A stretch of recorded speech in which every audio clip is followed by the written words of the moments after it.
Today video, magluluto naman tayo ng pansit. Meron tayo ditong French beans. Meron tayo ditong carrots. Hiwain natin ito. Meron tayo ito yung, bali ito ay para sa spring roll. Cabbage. At saka naggadgad na tayo ng carrots. Ito yung, magagawa din tayo ng spring roll. Ito naman yung para sa spring roll. Ito para sa spring roll. Ito. Ito para sa pansit. Tsaka itong cabbage. At saka itong carrots. At syempre, marami pa tayong hihiwain dito. Marami tayong onion. Ayan yung onion natin. At gagamit tayo syempre ng chicken. 1 kilo para sa ating spring roll. Hindi tayo gagamit ng pork. So,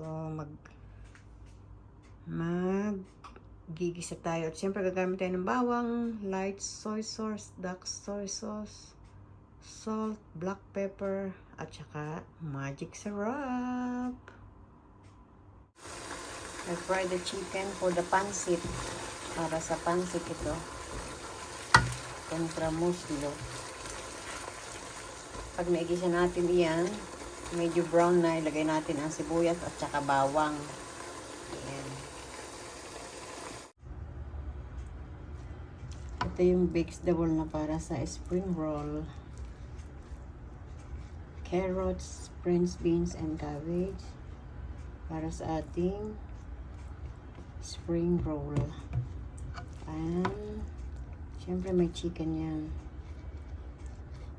Minced chicken.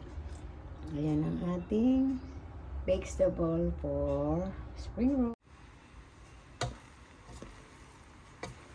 Ito yung ating pansit. Wow! Yummy!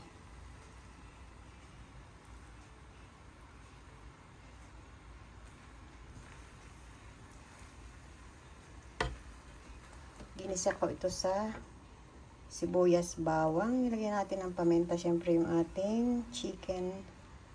Gumamit tayo dito ng chicken meat. Contra muslo. Gaba yung parang pig-i ng manok. Ngayon para medyo malasa.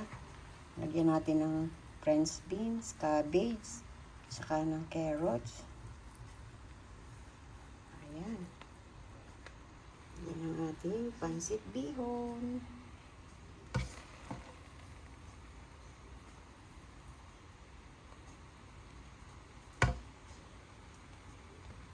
Yan ang ating pansit bihon, guys.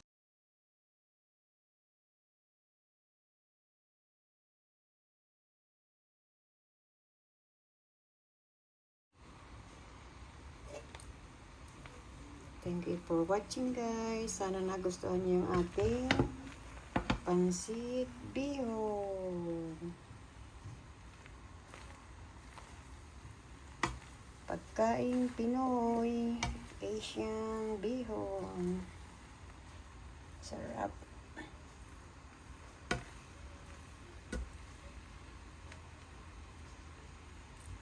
Thank you for watching, guys.